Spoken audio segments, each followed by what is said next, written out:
ओम शांति।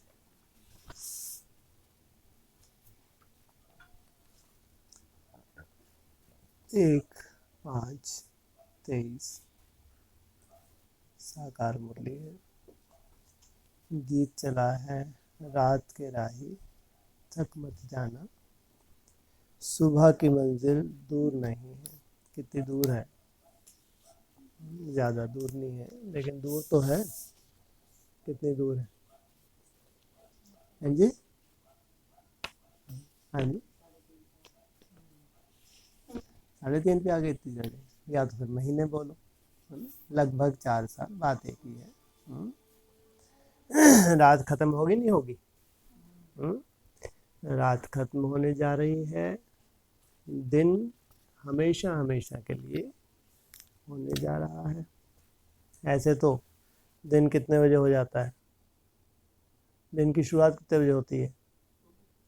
हैं जी, हम दिन की शुरुआत पूछ रहे हैं। 12 बजे से। ऐसे तो दिन 12 बजे से शुरू हो जाएगा, लेकिन फिर भी शिव जयंती तो कितने बजे मनाते हैं? 12 बजे। ऐसे तो कृष्ण की भी जन्माष्टमी कितने बजे मनाते हैं? लेकिन बाबा ने बोला नहीं। कब होता है उसका जन्म? मुरली में, मुरली में कितने बजे बताया?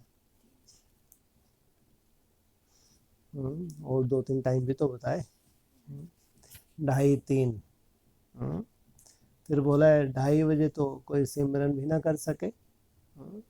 फिर 3-4 का टाइम भी बताया। तो 12 कब बजे? 12 कब बजने जा रहे हैं? 24 में कहेंगे 12 बजे। या तो चेहरे के 12 बजेंगे या दिन के 12 बजेंगे। तो आपके चेहरे के 12 बजेंगे, दिन के जो देवताएं हैं उनके तो दिन के 12 बजेंगे। जो ब्राह्मणों की दुनिया में घोर अज्ञान की रात्रि में जा रहे हैं, 14-14 साल के लिए कहाँ जा रहे हैं?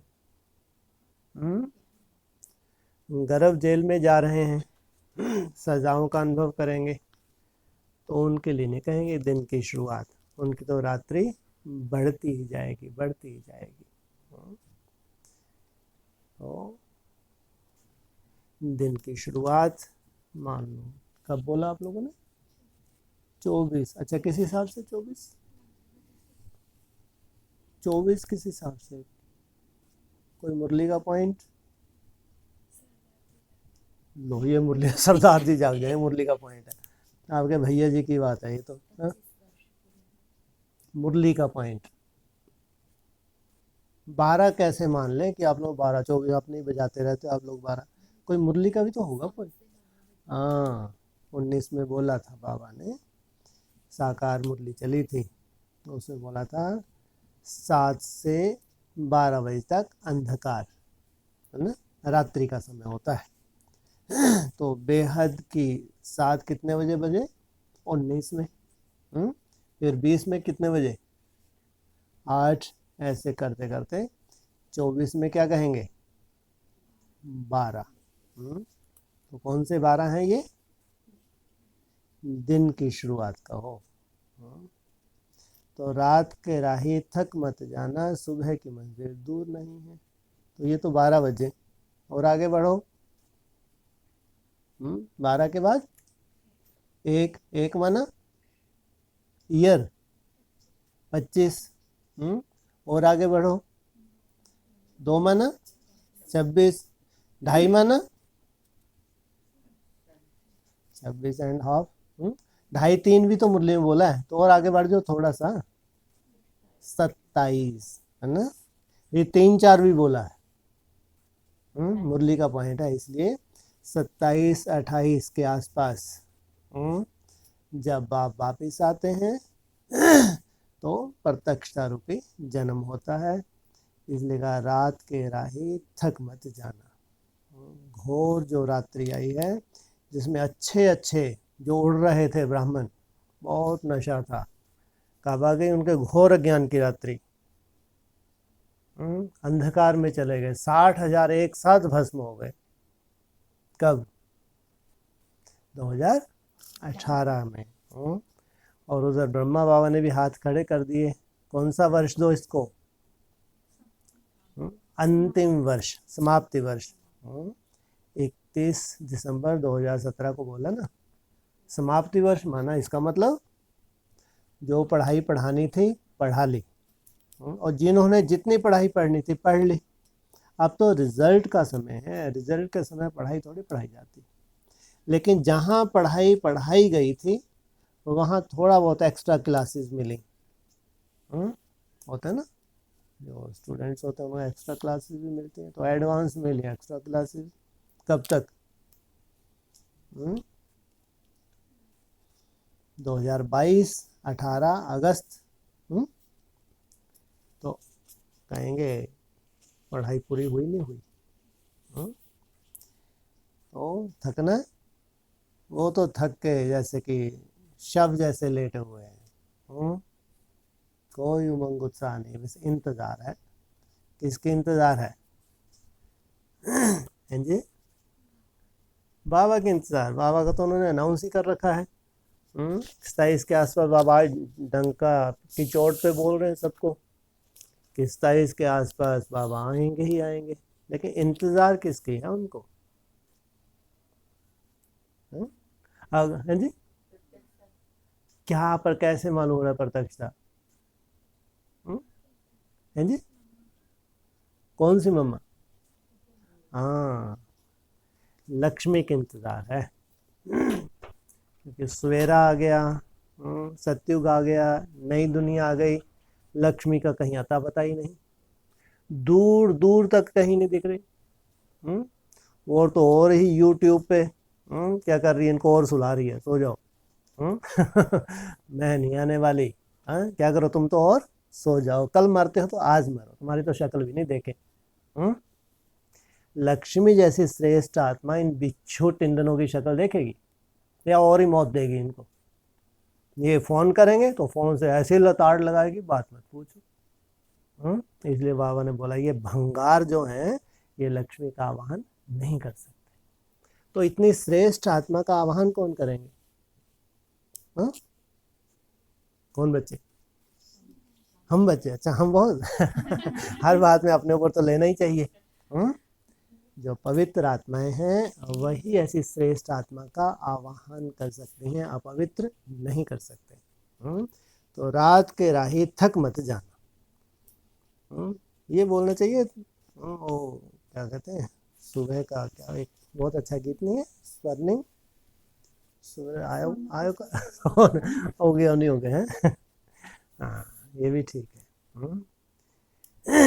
रात खत्म होने जा रही है, दिन प्रैक्टिकल शुरू होने जा रहा है।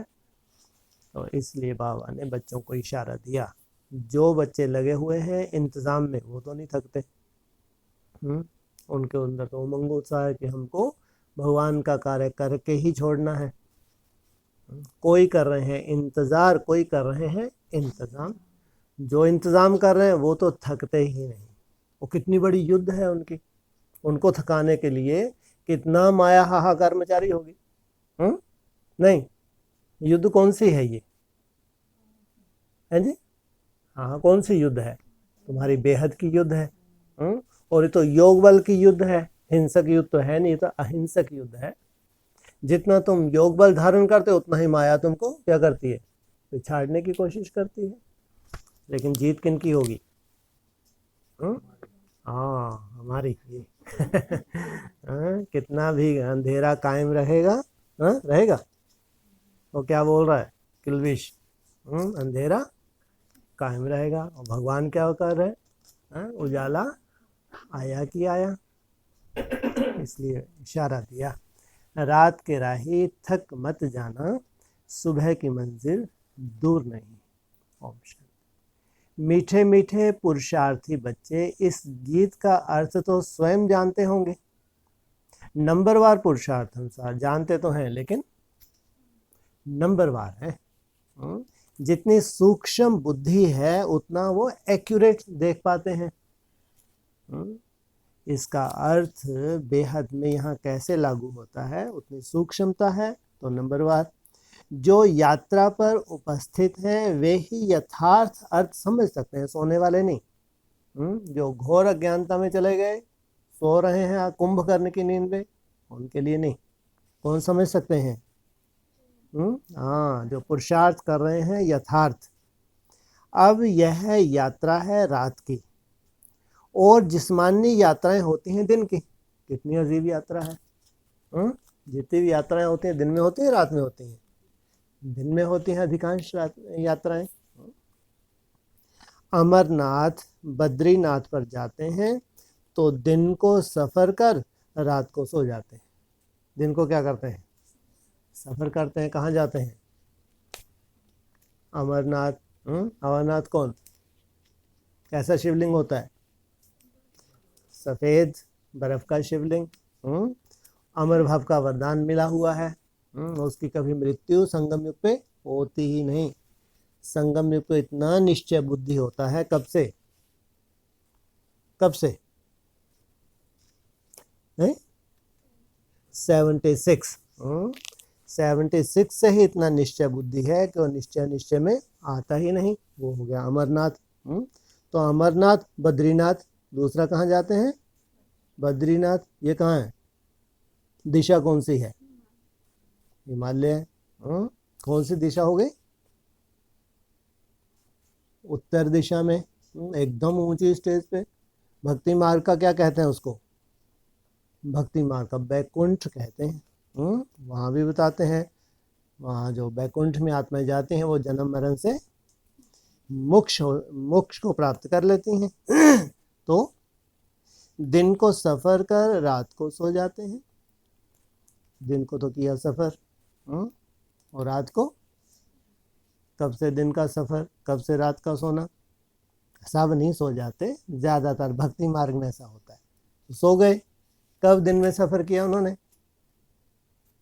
अरे 18 से पहले दिन ही था ना, बहुत उम्मीदें थी कि 18 में क्या आने वाला है? स्वर्ग आने वाला है। स्वर्ग दुनिया को चिल्ला चिल्ला के बोला, और ही मालूम पड़ा घोर अज्ञान की रात्रि शुरू हो गई। तो दिन में तो उन्होंने सफ़र किया, रात में फिर सो जाते हैं। और तुम बच्चों की मुसाफरी है रात की। तुम बहुत चतुरे हो। तुमको मालूम ये सब सो गए, अब खूब कमाई करो। जब वो भी दिन में थे, हम भी दिन में थे, उन्होंने भी कमाई की, हमने भी कमाई की। लेकिन अब ये सब कुंभकर्ण की नींद में चले गए, सो गए। अब क्या करें अपन? हाँ, जागे। हाँ, पहले सोए हुए थे। हाँ जी। तो तुम बच्चों की मुसाफरी है रात की, दिन में तो तुमको शरीर निर्वाह अर्थ काम करना पड़ता है। काम धंधा है नहीं, जबकि तुमको तो फिर भी काम धंधा कर भी कौन सी श्रीमत मिली है? चलते फिरते उठते बैठते क्या करो? बाप को याद करो। नौकरी पर जाते हैं और माताएं घर संभालती हैं। सबसे ज़्यादा उन्नति रात को होती है।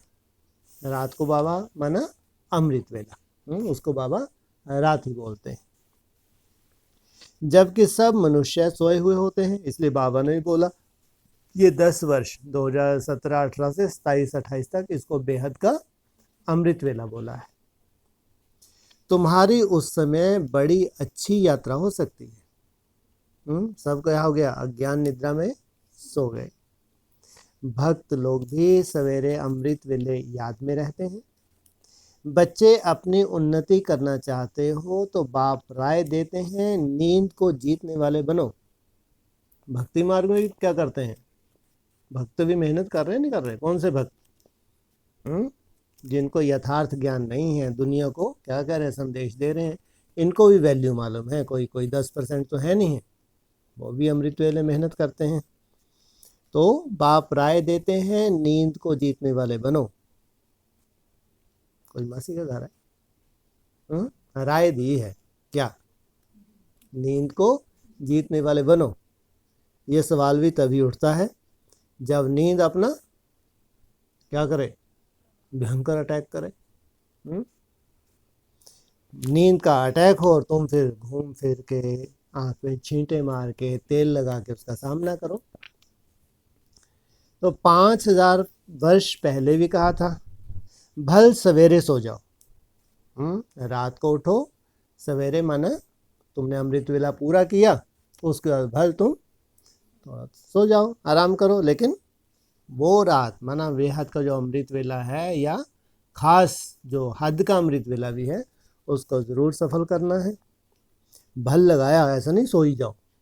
माना अगर बहुत थकावट हो गई किसी कारण से, रात को भी लेट सोए और फिर अमृत वेला मिस नहीं करते तुम, तो फिर भल सो जाओ। कहावत है सवेरे सोना सवेरे उठना। यह गुण मनुष्यों को बड़ा बनाता है। कौन सा? सवेरे उठना सवेरे सोना। बराबर तुम कितने साहूकार बनते हो जो कभी तुमको पैसे की परवाह नहीं रहती। सत्ययुग त्रेता की तो बात ही नहीं है, लेकिन कोई कोई आत्माएं द्वापर और कलयुग में भी संगम युग में कैसे वरदान मिल जाते होंगे, कोई परवाह रहती नहीं। तुमको 21 जन्म के लिए वर्षा मिल जाता है शिवालय में। यहाँ तो तुम जन्म बाई जन्म पुरुषार्थ करते हो और अभी का पुरुषार्थ 21 जन्म का बन जाता है। अभी का तुम्हारा श्रेष्ठ पुरुषार्थ 21 जन्म का तो बन ही रहा है, और उसी की फिर नूंद ये भी बताया बाबा ने, उसी का अस्क पड़ता है द्वापर और कलयुग के ऊपर। वंडर है ना। ऐसा कोई भी पुरुषार्थ कराने वाला नहीं है, इतनी बड़ी प्रारब्ध कोई दे नहीं सकता। ऐसा कोई भी पुरुषार्थ कराने वाला नहीं है। अविनाशी बाप अविनाशी पुरुषार्थ कराते हैं। यहाँ हद की पढ़ाई होती है, हद का वर्षा होता है, लेकिन यहाँ पढ़ाने वाला अविनाशी। और वर्षा भी कैसा है? यहाँ तो पैसे के लिए क्या नहीं करते हैं लौकिक दुनिया में, बाप बच्चों को, बच्चे बाप को भी मार डालते हैं। प्रॉपर्टी के लिए क्या करते हैं? तुम्हें अब अविनाशी बाप से अविनाशी वर्षा लेना है, तो अविनाशी बाप और वर्षे को याद करना है, और कोई तकलीफ नहीं। सिर्फ 2 अक्षर हैं, इसको महामंत्र कहा जाता है। कौन कौन से 2 अक्षर? मन मनाभव और मध्याजीव। बस यह 2 अक्षर याद करने से तुमको राज तिलक मिल जाता है। अब इस याद में है बल। ये जो तुम्हारी याद है भगवान को यथार्थ रूप से पहचान के, ये है तुम्हारा शक्ति, तुम्हारा बल। जितना जो याद करेंगे, योग और ज्ञान। एक है ज्ञान, दूसरा योग को क्या कहेंगे? विज्ञान भी कहेंगे। शास्त्रों आदि के ज्ञान की यहाँ बात ही नहीं। 2 अक्षर याद करने के लिए कहते हैं तो फुर्सत नहीं रहती। कह देते हैं हम याद नहीं कर सकते, घड़ी घड़ी भूल जाते हैं। 2 अक्षर की यात्रा नहीं कर सकते, सोचो। तुम लोग गीत, कविता, डायलॉग बनाते हो, याद करते हो, वास्तव में इन सब की यहाँ दरकार नहीं है। किसकी? गीत कविताओं की, कोई डायलॉग्स की जरूरत नहीं है। यहाँ तो क्या करना है? चुप रहना, एकदम साइलेंस, शांति में बीज रूप अवस्था में टिकना। क्या तुम बीज और झाड़ को नहीं समझ सकते हो? समझ गए? बोलो। बीज माना बाप, झाड़ माना जी रचना। बीज से ही तो झाड़ निकला है। बीज कौन? शिव बाबा। रचना कौन? बच्चे। शुरुआत कहीं से तो होती होगी रचना की। झाड़ में नहीं दिखाया, रचना को नहीं दिखाया, झाड़ में तने के बीच में नहीं दिखाया। समझ सकते हो? बीज को हाथ में लेने से ही सारा झाड़ सामने आ जाएगा। जब तुम्हारे बुद्धि रूपी हाथ में बीज एक्यूरेट आ जाएगा, तो पूरा झाड़, केवल तना ही नहीं, जो फाउंडेशन में मुख्य मुख्य ब्राह्मण हैं वो भी आ जाएंगे, तना भी आए। तने से कैसे टाल टालियाँ निकलती हैं, अनेक धर्म कैसे निकलते हैं, वो भी आ जाएगा। इसमें 4 युग और 4 वर्ण हैं। पहला पहला वर्ण कौन सा है? ब्राह्मण वर्ण, फिर 3 मुख्य धर्म। यह सब बुद्धि में लाना है, देरी नहीं लगती है। सेकंड में स्वर्ग की बादशाही मिल जाती है। क्या कहा? जब बादशाही मिलेगी कितना टाइम लगेगा? 1 सेकंड में ब्रह्मा सो विष्णु। सिर्फ याद में रहना है। सेकंड में साक्षात्कार कराया जाता है, उस समय जैसे स्वर्ग व कृष्णपुरी में है। जब साक्षात्कार होता है तो मन बुद्धि कहाँ चले जाती है? एकदम कृष्णपुरी या स्वर्ग में। सिर्फ 2 बातें याद करनी है, एक तो बाप की याद, दूसरा यह नॉलेज बहुत ऊंच है, मनुष्य से देवता बनने की। कोई जानता है संसार में कि वर्तमान समय भगवान ऐसी पढ़ाई पढ़ा रहे हैं, कैसी? मनुष्य से देवता बनने की। देवताएं तो पवित्र होते हैं। नॉलेज हमेशा ब्रह्मचार्य में पढ़ाई जाती है, ब्रह्मचर्य में पढ़ाई जाती है। जब पढ़कर घर संभालने लायक बने तब बाद में शादी करनी होती है। अपने घर वालों को क्रिएटर संभालेंगे, इसलिए अपनी कमाई करनी चाहिए ना। तो ब्रह्मचर्य में कमाई होती है। आजकल तो धन के भूखे हो गए हैं। थोड़ी आमदनी हुई फिर दूसरा कोर्स करते हैं। अब बाप कहते हैं बच्चों यह कोर्स बहुत सहज है, सिर्फ श्रीमत पर रात को जाग कर प्रैक्टिस करो। वो भी श्रीमत पर। इसमें श्रीमत पर क्या है? रात को जागना तो जागना है। श्रीमत पर माना इसका भी कायदा है। श्रीमत क्या? श्रीमत आलस कहाँ बोला? नींद नहीं आनी चाहिए। अच्छा, श्रीमत की क्या बात है? रात को भी जागना तो श्रीमत पर मान। टाइम इसलिए बोला है। भूतों का टाइम कौन सा है? नहीं तो 11-12 बजे उठ के बैठ तो समझो भूत है। वो मिसगाइड करेंगे, ध्यान रखना। ये भूतों का टाइम है। मुरली में ही मना किया है। ये इविल सोल का टाइम है 11-12 के आसपास, 12-1 बजे तक भी बताया बाबा ने। तो ये इविल सोल मिसगाइड करती हैं, है ना। तो इसलिए बाबा ने बोला श्रीमत पर। ऐसा नहीं तुम अपनी मनमत से उठ के हो तुम निरंतर योगी कर्मातीत बन गए, निद्राजीत बन गए। जितनी देर भूत बैठेंगे उतनी देर तुमको नींद ही नहीं आने देंगे। पहचान है भूतड़ों की। भूतड़ियाँ भी जगती रहेंगी, पागलों जैसे घूमती रहेंगी, नींद ही नहीं आती बेचारियों को। हाँ, ये भूतड़ी है ये। और हम सोचते हैं बहुत बड़े तपस्वी नहीं है, कमजोर आत्मा है, इनको क्या चाहिए? इनकी मनसा सेवा चाहिए बेचारों की। हाँ, नहीं तो ये मिसगाइड करते हैं। अननेसेसरी बेवजह ऐसा ज्ञान देते हैं, इनकी बुद्धियां बैठाते हैं, बस या तो पागलों से रोती रहेंगी, हंसती रहेंगी। इसलिए इसमें मुरली ने खास बोला श्रीमत परमान, ना। हर चीज की श्रीमत है। सोने की भी श्रीमत है, उठने की भी श्रीमत है। अगर श्रीमत परमान नहीं है तो जरूर कहीं ना कहीं माया का प्रकोप है। और या फिर बेहद के हों जो 20 रुपये टिक जाते हैं, उनके लिए कभी होती है रात? उनके लिए सदा ही क्या है? हाँ, अमृत तो लोग निद्राजीत बनेंगे तो सोएंगे क्या? उनके लिए कोई 11-12 बचा? उनके लिए उनमें कोई भूत प्रवेश करता है? करेगा? कर सकता है? वो तो वायुमंडल को शुद्ध करने वाली है। तो रात भर भी जगेंगी तो निद्राजीत बनने के लिए वायुमंडल को और ही क्या करेंगी? शुद्ध करेंगी। इसलिए बोला सिर्फ श्रीमत पर बहुत सहज है, लेकिन श्रीमत पर रात को जाग कर प्रैक्टिस करो। रात को बुद्धि की यात्रा करना बहुत सहज है, क्योंकि वायुमंडल कैसा होता है? बहुत सुंदर होता है और मदद भी बहुत मिलेगी। 2-3 बजे अमृत वेला कहा जाता है। कितने बजे से? 2-3 बजे। सवेरे उठकर स्वदर्शन चक्र फिराना है, यह बुद्धि का काम है। बाप का फरमान है निरंतर मुझे याद करो तो तुम्हारे विकर्म विनाश होते जाएंगे। ऐसा नहीं एकदम से, टाइम लगता है।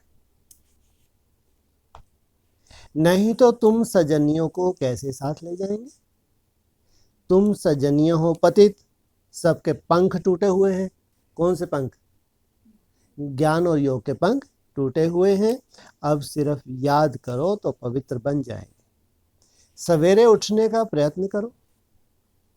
दिन में तो याद ठहर ना सके, रात को पुरुषार्थ करना सहज है और मदद भी बहुत मिलेगी। मुख्य है याद।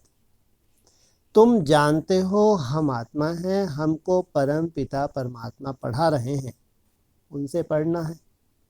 वह बाप भी है, उनका बनना है। तुम जानते हो हम आत्माएं आकर शिव बाबा से मिली हैं।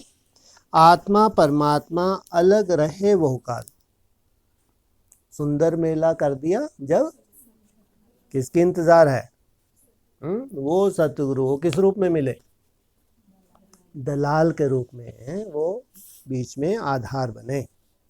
जीव आत्माएं आकर बाप से मिलती हैं तो जरूर परमात्मा को भी जीवात्मा बनना पड़े। क्या? परमात्मा को भी जीवात्मा बनना पड़े। वह तो सुप्रीम आत्मा है। आत्मा परमात्मा का रूप एक ही है। जैसे स्टार चमकते हैं, आत्मा में 84 जन्मों का पार्ट भरा हुआ है। बाप कहते हैं मैं भी एक्टर हूँ, मैं भी ड्रामा के बंधन में बांधा हुआ हूँ। क्या?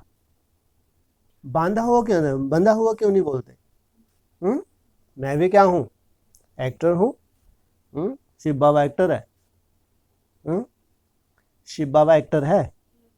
दिखता है किसी को? ये वो बुद्धू क्या बोलेंगे? एक्टर हो, एक्टर तो मुख्य एक्टर हो, उसके चलो क्लोज और एक्टर हो, वो सब स्टेज पे दिखते नहीं दिखते? शिव बाबा स्टेज पे कभी दिखेगा इनको? डायरेक्टर पर्दे के पीछे रहता है, चलो एक बार डायरेक्टर बोल दो तो भी ठीक, लेकिन मुख्य एक्टर तो कह ही नहीं सकते। लेकिन क्या बोला? तो 84 जन्म का पार्ट भरा हो। बाप कहते हैं मैं भी एक्टर हूँ, मैं भी ड्रामा के बंधन में बांधा हुआ। ये बाप कौन है? ये है साकार बाप। साकार और निराकार का मेल, वो है मुख्य एक्टर। वो किसके बंधन में बंधा हुआ है? बंधा हुआ है, बांधा हुआ है? जबरदस्ती से किसी ने बांध दिया। किसने बांध दिया? ड्रामा ने बांध दिया। ड्रामा तो जड़ है वो तो। हाँ, कौन से बाप ने? अव्यक्त ज्योतिर्लिंगम ने क्या किया? ड्रामा के बंधन में बांध दिया। ले भाग जरा, कहाँ भागेगा? मैं भी ड्रामा के बंधन में बांधा हुआ हूँ। यह दुनिया नहीं जानती कि कल्प कल्प संगम युग के सिवाय कब आ नहीं सकता हूँ। आफतें आदि तो बहुत आती रहती हैं। बाप कहते हैं मैं आता ही तब हूँ जब सब पतित बन जाते हैं। मैं ही नई दुनिया का रचयिता हूँ। आता ही पतित दुनिया में हूँ। पतित पहले आत्मा बनती है और पावन भी पहले आत्मा बनेगी, फिर 5 तत्व, ये शरीर के 5 तत्व भी पावन बनते हैं। आत्मा जानती है हम पहले पावन थे, अब पतित बने हैं। यह शिक्षा तुमको ही मिलती है। टीचर के सामने जो स्टूडेंट होते हैं उनको ही शिक्षा मिलती है। तुमको यह शिक्षा पहले पहले मिलती है। इन 5 विकारों को जीतो। योग अग्नि से विकर्मों को भस्म करो। इस विष ने ही तुमको कब्र दाखिल बना दिया। विष अर्थात विकार। इसको पॉइजन भी कहा जाता है। ज्ञान अमृत से तुम पवित्र बन जाते हो। बाप और वर्षे को याद करना है तो बहुत सहज। कई बच्चियां कहती हैं बाबा धारणा नहीं होती। बड़ी बहनों मुआफिक बाप और वर्षे को याद करना है तो बहुत सहज। बड़ी बहनों मुआफिक समझा नहीं सकते। बाप कहते हैं बच्चे यह तो हरेक के कर्म का हिसाब किताब है। कोई तो 20-30 वर्ष रहते हुए भी धारणा नहीं कर सकते। सोचो, ब्राह्मण बने, 20-30 वर्ष ज्ञान में चले, लेकिन धारणा नहीं कर सकते। तुम आत्माओं को तो बाप परमात्मा है, वह स्वर्ग का रचयिता है। बाप स्वर्ग का वर्षा देने ही आए हैं। तुम बाप को तो याद करो। बच्चों को भी होशियार करना है। तुम बच्चों को पहले रहम करना चाहिए अपने बच्चों पर। रहम है ना, क्योंकि आने वाला भविष्य बहुत खतरनाक है, तो रहम करना चाहिए अपने बच्चों पर। तुम बच्चे समझते हो हम इस समय अपने मोस्ट बिलबेड परम पिता परमात्मा के सन्मुख बैठे हैं। कल्प पहले भी हमने निराकार बाप से बेहद का वर्षा स्वर्ग का लिया था। बाप कहते हैं मुझे भी इस शरीर का लोन लेना पड़ता है। किराए पर बैठे हैं, अपना ना होने से ज़रूर किराए पर ही लेंगे। इसको कौन अंडरलाइन करेंगे? कौन अंडरलाइन करे? तुम भी वो पॉइंट 29 तारीख वाली को भूलोगे नहीं, है ना? अंडरलाइन किया नहीं किया, बुद्धि में अंडरलाइन कर लिया परमानेंट। अब ये उनकी बारी है जो युद्ध करेंगे तुम्हारे साथ, वो नहीं, वो अंडरलाइन नहीं करेंगे। ये देखो कहाँ तुम्हारी फालतू बातें, कहाँ भगवान के महावाक्य। ये क्या कह रहे हैं? आप किराए पर बैठे हैं, अपना ना होने से ज़रूर किराए से ही लेंगे। नहीं, ऊपर बोले ना, कहाँ पहुँच गए? हाँ, अपना ना होने के कारण ज़रूर किराए से ही लेंगे। इसका मतलब उसको अपना शरीर नहीं है, दूसरे शरीर में आके प्रवेश करते हैं। अब या तो तुम झूठे हो या फिर ये क्या कहेंगे, 2 पॉइंट हो गए नहीं हो गए? मुरली 1 पॉइंट 2। इसलिए जिनके लिए जो पॉइंट है उनकी बुद्धि में वही बैठेगा, दोनों ही पॉइंट सत्य है। ब्रह्म के तन का आधार लिया, नहीं तो ज्ञान कैसे सुनावे? अव्यक्त लिंगम को भी क्या चाहिए? आधार। अरे जब शंकराचार्य 1500 वर्ष पहले क्या किया? प्रवेशटुम। जब शंकराचार्य प्रवेश कर सकता है तो बाबा ने हम बच्चों को भी बोला है आगे चल के तुम बच्चे भी प्रवेश होगे, सेवा करोगे। तो फिर वो अव्यक्त ज्योतिर्लिंगम क्या प्रवेश नहीं कर सकता? तो ब्रह्मा के तन में प्रवेश किया तो क्या बोला? अपना शरीर ना होने की वजह से, क्योंकि मैं अभी अपने शरीर से प्रत्यक्ष नहीं हो सकता, तो इसलिए प्रवेश होके अपना कार्य करते हैं। यह रथ है जिसमें कल्प कल्प रथी बनते हैं।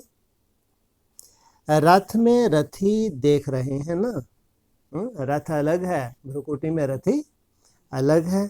गाते तो आगे तो गीता पढ़ने से कुछ भी समझ में नहीं आता था। कहाँ वह अर्जुन और घोड़ों का रथ बैठ दिखाया है? तुम्हारा बाप रथी है। बच्चों को कहते हैं मुझ बाप को याद करो फिर चार्ट रखो। क्या कहा? मुझ बाप को याद रखो फिर चार्ट। फिर चार्ट क्यों बोलते हैं? क्योंकि माया ऐसी हरखन है, कैसी है, बहुत जल्दी जल्दी भुला देती है। थोड़ी देर याद करते हैं फिर भूल जाते हैं। चार्ट से क्या होता है?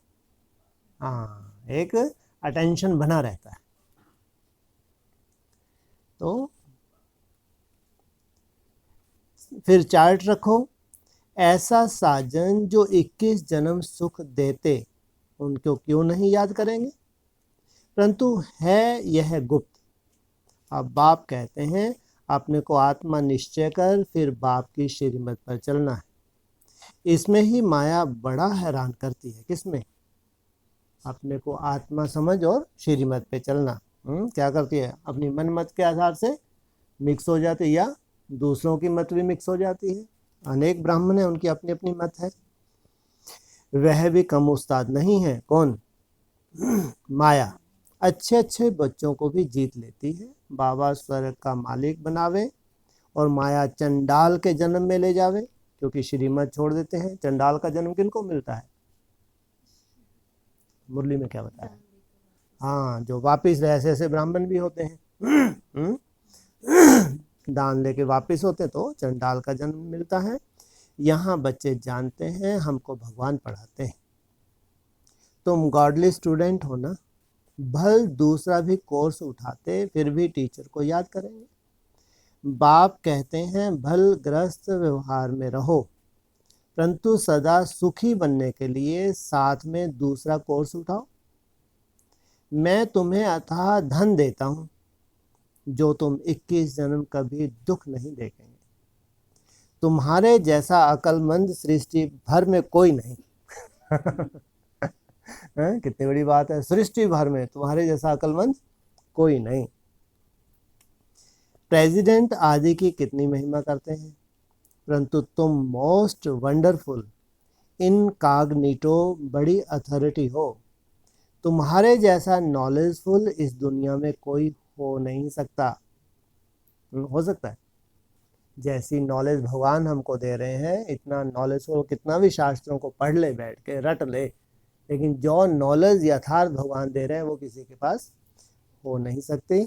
अब तुम बच्चे जानते हो, भारत को हम स्वर्ग बनाए, 21 जन्म के लिए स्वर्ग का मालिक बन रहे हैं। क्या? किसको स्वर्ग बनाए? भारत को हम अपने ही तन मन धन से क्या बनाए? स्वर्ग बनाए, फिर 21 जन्म के लिए मालिक बन रहे हैं। जगत अम्बा को कितनी बड़ी प्राप्ति है। वह भी यहाँ महामंत्र देती है कि शिव बाबा को याद करो। सोचो, ये महामंत्र उसने दिया तो कितनी बड़ी प्राप्ति हो गई। बाप सन्मुख कहते हैं, लाडले बच्चे मुझे याद करो। यह यात्रा भूलो मत, टाइम वेस्ट ना करो, यह बहुत भारी कमाई है। बुद्धि योग वहां लग जाना चाहिए। हम शिव बाबा के सन्मुख हैं, बाप के घर आए हैं। अभी तो तुम हरिद्वार में बैठे हो। अभी कहाँ बैठे हो? हरि के द्वार में, और हर की पौड़ी पे। हरिद्वार में भी क्या फेमस है? हर अर्थात हरि, और हर में क्या अंतर है? हैं जी? और हर, हाँ, हर महादेव के लिए हर की पौड़ी है ना, फेमस है। तो हाँ, बाप के घर आए हैं, अभी तुम हरिद्वार में बैठे हो। हरि परमात्मा खुद बैठे हैं, वहाँ तो पानी है। यह सच्चा सच्चा हरि का द्वार है। क्या? जहाँ पे तुम ज्ञान गंगा में क्या कर रहे हो? डुबकी लगाते हो, स्नान करते हो। हर हर यानी दुख हरने वाला। यहाँ वह दुख हरता सुख करता तुम्हारे सामने बैठा है। भक्त लोग जाकर गंगा के किनारे बैठते हैं, समझते हैं गंगा का तट हो, गंगा जलमुख में हो। जब कोई मरते हैं तो गंगा जल पिलाते हैं। अब गंगा पतित पावनी नहीं है, पतित पावन है ही शिव बाबा। हरेक को याद उस शिव बाबा को करना है। याद किसको? उस शिव बाबा को, माना भविष्य में जो प्रत्यक्ष होने वाला पार्ट था उसके लिए बोला। तो अंतमति सोगति हो जाएगी। ये क्या मतलब? अंतमति सोगति तुम भी कैसे बन जाओगे? अंतमति सोगति, जिसको याद करोगे वैसे तुम निराकारी स्टेज वाले बन जाओगे। ऐसे नहीं पिछाड़ी में कोई बैठ कहेंगे शिव बाबा को याद करो, अंत में आपे ही शिव बाबा की याद में शरीर छोड़ना है। अब हमको शिव बाबा के पास जाना है, मुक्ति धाम। सतयुग को जीवन मुक्ति धाम कहा जाता है। धाम रहने के स्थान को कहा जाता है। निर्वाण धाम में निराकार आत्माएं ब्रह्म तत्व में रहती हैं। अब तुम आकर हरि के घर में बैठे हो, दुख हरने वाला एक ही है। अब तुम बच्चों को शिव बाबा और उनका स्वीट होम याद आएगा। बाबा आए हैं अपने घर ले चलने। अब शिव बाबा के स्वीट होम को याद करना है। यहाँ तो कोई स्वीट है नहीं, यहाँ सब क्या है? सब खट्टे हैं, एक दो को मुंह खट्टा करते रहते हैं। अब बाप बच्चों को कहते हैं बेहद की राजाई लेनी है तो रात को जाग कर यात्रा करो। मैं आता ही हूँ घोर अंधियारी रात में। कब आता हूँ? घोर अंधियारी रात में। ब्रह्मा की रात पूरी हो दिन होता है। अभी क्या होने जा रही है? घोर अंधियारी रात के बाद फिर दिन की शुरुआत होगी। मैं आता हूँ बेहद की रात और बेहद के दिन के संगम पर। तो तुम भी रात में नींद को जीत याद करने का अभ्यास करो। 2-3 बजे के समय को ब्रह्म मुहूर्त कहा जाता है। बाप शिक्षा देते हैं ब्रह्मा द्वारा, रात को जाग मुझे याद करो तो फिर पक्के हो जाएंगे। माया बहुत सताएगी, फिर भी मेहनत करो। रात को जागेंगे तो माया क्या करेगी, बहुत सताएगी। इसमें मेहनत सारी बुद्धि की है।